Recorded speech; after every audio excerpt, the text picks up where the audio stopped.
ډاکټر مارنګ بلوچ د پاکستان او ایران په سرحدي پوله د تیریدلو په مهال پاکستانی چارواکو نیولې ده. پاکستانی چارواکو ډاکټر مارنګ بلوچ هغه مهال ونیوله چې هغه د پاکستان او ایران له پولې څخه د تیریدو په حال کې وه. د سرچینو په وینا نوموړې د قانوني اسنادو نه درلودلو له امله سمدستي ونیولی شوه.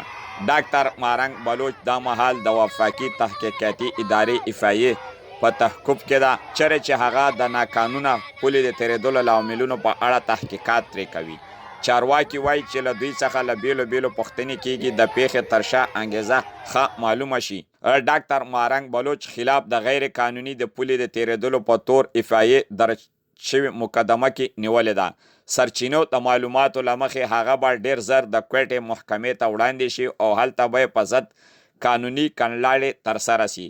تر اوسه پاکستانی چارواکو په دې اړه رسمي څرګندونې نه دي کړي. خو ډاکټر مارنګ بلوچ یو بلوچه فعاله ده چې د بلوچانو د حقوقو لپاره او هغه بلوچ پاکستان کې ورک شوي دي او یا حکومتي چارواکو بندیان کړي دي دوی د خوشي کېدلو لپاره هلې ځلې کوي.